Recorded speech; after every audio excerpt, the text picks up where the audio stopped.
Beste Oog voor Afrika-lezers. Mijn naam is Peter Boshuizen en samen met Marjolein Westerterp ben ik verantwoordelijk voor het maken van Oog voor Afrika. In ons laatste nummer kondigden wij dit interview aan met Stephen Segerman, eigenaar van platenzaak Mabu Vinyl in Kaapstad. Een pareltje van een winkeltje als u op zoek bent naar mooie tweedehands vinyl. In de buurt van Kloofstraat, Redenstraat. Stephen Segerman doet in de wonderbaarlijke documentaire Oscar bekroond de voice-over in Searching for Sugarman.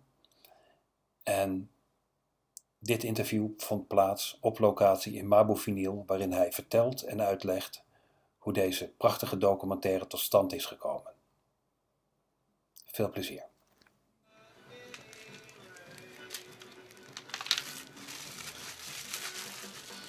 Okay, man, thanks for that.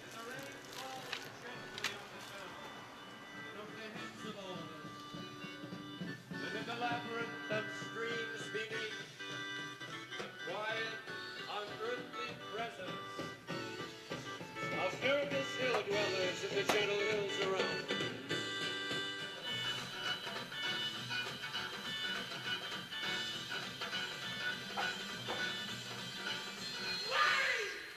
I was working in the internet company down in Greenmarket Square, All right. and I met Craig because he came down to Cape Town, and he had read the liner notes, so we chatted, and we decided let's find Rodriguez. So he was in Johannesburg and I was here, so he went off and did his thing, and we kept in touch. But I did my thing, and the one thing I did was go back upstairs and say to this guy, let's put a website up, a one page, just saying where is this man with a milk carton, All right. like missing in action. Okay. So that's literally, because I was working in an internet company, I would have not have known how to do that. And then that's the website that Eva found and Right. contacted me, and from then on, and this whole thing's happened in Cape Town. So This thought about making the movie, when did this project come together? I mean, did you know Malik before? Or No. So, was he interested? Did he know Rodriguez at all? Because No. he's a Swede. Does he live here in Nothing. Cape Town or what? absolutely nothing. Then out of the blue, in 2006 or 7, I can't remember, I got an email from this guy called Malik, and a lot of people had wanted to make documentaries as well, but no one ever did it. And then Malik emailed me and said he's coming to Cape Town, he wants to talk to me. I don't know who he was, but once again I'd speak to anybody. And this guy walked into my shop, and lovely guy, and said, I read the story, I want to make a film. So then he quit his job as a TV journalist, and he just gave up his life to make this film. And he spent years trying to raise money. He had no money. Him with the woman with the camera, literally, that was the crew. Malik and the woman with the camera, and he had a Super 8. Was that Ekström, the director of photography, or not? Nothing. It was Malik with a Okay. Super 8 and a Okay. laptop, and Camilla Skagerstrom. She's a Cannes film winner, but that was, and in Cape Town the crew swelled to 3 because I was the driver and the locations manager, and I took them around, and we just filmed like guerrilla filming, literally walking around the streets just filming. When he went then I got introduced to the Rodriguez family, and he wooed them. They got him used to him, and then he started filming them. He came back here, and then he sat at his kitchen table, man. You know what it's like, this life. Yeah. He sat for like 2 years, no food, no income, just editing this film. And the funding ran out for the animation, and the funding ran out for the soundtrack. He did it all himself. He just, as he needed to become something, he became it. Right. And then he finished this film, and he sent me a rough cut, and I thought, well, this is pretty good, you know. What do I know? Yeah. But all these old, because it looks like it's all like this polygon, you know, the colors, like it's like an old. You know what we Mickey did? 8. He wanted Super 8, old Super 8 film. Yeah. So I put a sign on my window saying any old Super 8 film. And a woman walked in, a young girl who had a bag full of these films. And we paid her. She was happy, and she signed a release. And Malik came up to my house, and we've got that Super 8 projector there. It's sitting on top of that bookcase there, on the top there. All right. So you see there on top. We took that Super 8 projector, and he sat in the bedroom, and we watched films. And the films that she'd given us were all the films you see of Table Mountain and The Purple Flowers and children's at nursery school. We got one batch, and it was beautiful. So what he did, he used that, plus he was filming with a Super 8 a lot to catch that sort of feel. But what happened was he ran out of money. to process the Super 8 film. So he got that little app for his iPhone that you can shoot Super 8 on your iPhone. So the legend's grown that he shot the whole film on his iPhone, which is complete rubbish. He just shot the first scene in the movie. We see Rodriguez flickering against the background of the match. Yeah. That was shot with an iPhone. It was like 1 or 2 scenes. Is it? But he literally, Malik just improvised and then finished this film and entered it for Sundance. And they said, we're opening the festival with this film. And that's when all hell broke loose. All things went crazy from then. That's when we realized we had something on our hands that wasn't kind of normal. And we won the awards at Sundance, and we had like showing the film at Sundance to American audiences who knew nothing about this at all was the most incredible experience, because they'd sit down, hear about this man who was dead, then find out he wasn't dead, then find out he was alive, and then we had Rodriguez with us at Sundance, so we'd bring him into the theatre afterwards to play a couple of tunes, and just blew people's minds. And that's when we started realizing the impact that this man is having globally instead of just around these parts. You know? Right. Okay, so that changed quite a bit of people's life, I am sure. But you persuaded him to come over to Cape Town? Initially, back in '97, when we first spoke to him. Yeah. I had a long conversation with him. He had no idea about South Africa. He was smart, because Rodriguez always sat in the libraries when he wasn't working on construction sites. He read a lot. He'd read and read and read. So his knowledge of what was going on in the world was incredible. So he knew about South Africa. He just didn't know that he was famous here. So when I told him, he was skeptical. But when the first thing he said afterwards was, let's see if we can go tour there, because he knew that touring is the key. He'd put out his record, but he wanted to tour.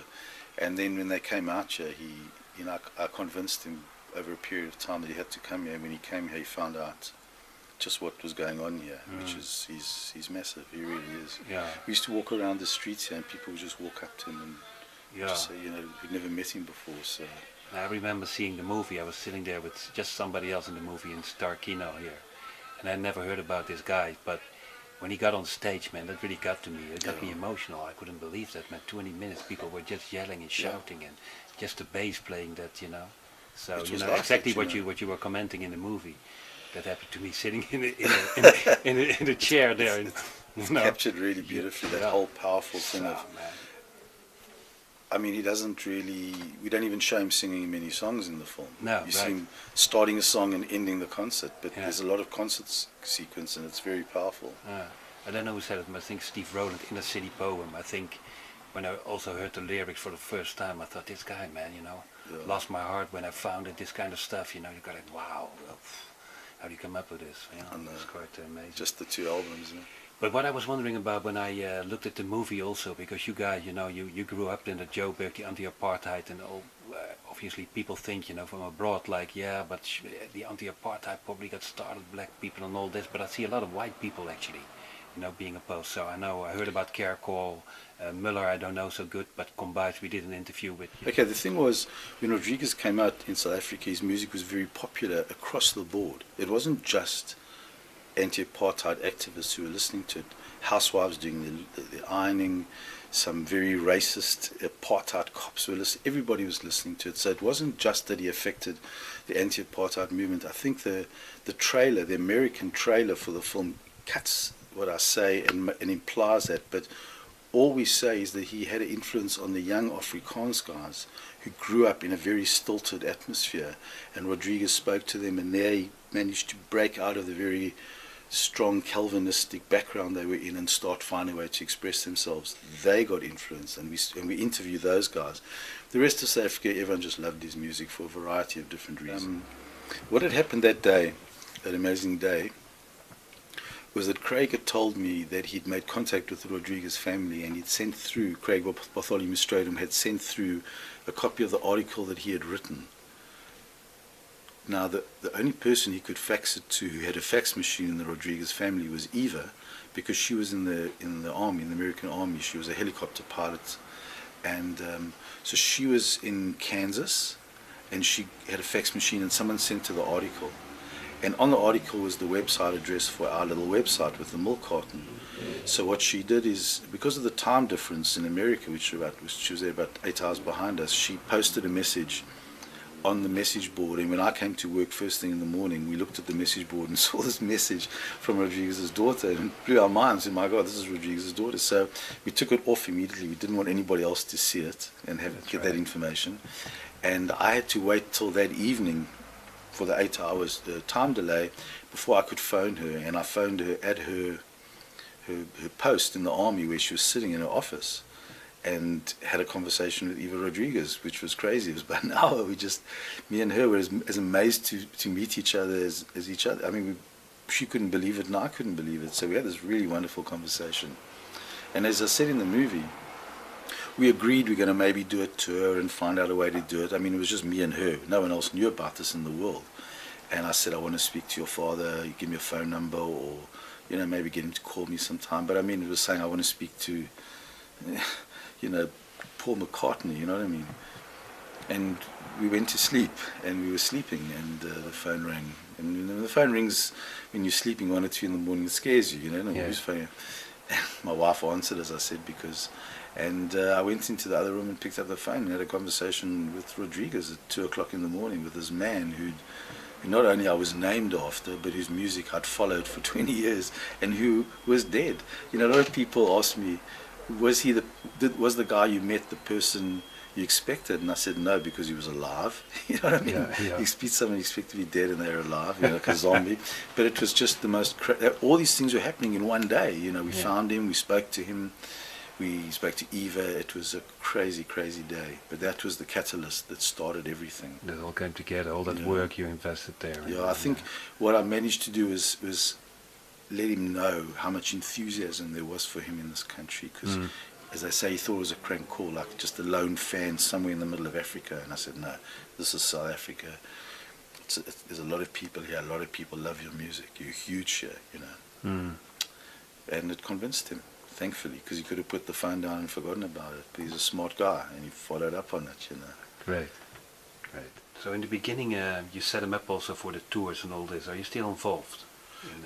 I've been involved from the beginning with knowing what's going on. We always got people to handle the tours. Things didn't always go so well, money always didn't come through. So we learnt as we went along, and what we learnt, myself and more importantly Rodriguez's daughters, is that you've got to do it yourself. And for the past few years, Rodriguez's daughters, Reagan and Eva, have been specifically managing him. Eva manages his affairs in South Africa, and Reagan manages his affairs internationally. And they've more recently got a booking agent who handles his gigs, and his whole situation's been run very professionally now, because now he's a global icon on a global level. So you got to do that. But he's being handled very well, and he's doing very well, and he's enjoying himself now. Are you guys still in touch once in a while? Yeah, no, I'm in touch with the family all the time. Yeah. Rodriguez is not so easy to be in touch with. He got rid of his phone. I think he might have a cell phone now, but he doesn't really use it. But I'm in touch with him all the time, and work quite closely with him. Okay. So when is the last time he was here? He toured in February. Okay. I think he was here for the whole of February. Was this in the casino? What? He played at Grand West. Grand West. And there was an overlap with the Oscars, because his tour overran and he couldn't get back to the Oscars in time. But he pretty much felt that his responsibility was to the people of South Africa. He loves coming here and performing here. Okay. So he's very loyal to us. All right. Because he also is touring in Europe, eh? I mean, I think actually this month he's in Amsterdam. Oh, crazy. Yeah, and you told me something about Paris, that he had laryngitis there? His first gig in Paris, in France, he's become huge. Unfortunately, he's been touring, been performing a lot, and for his first gig, his voice went. So a lot of people who didn't know that he just had laryngitis thought he was really a bad performer, and some people were upset. But you got to understand, the majority of people who see him perform just come to see him. Yeah. And if they're not expecting, Maria Callas, you know what I mean? They're just expecting Rodriguez, and they love the concert. But he came right. He finished off his French tour. He's just done Montreux Jazz Festival. He's done Glastonbury. He's done Amsterdam. He's having a great time. So he's full-time on, touring actually, around the world.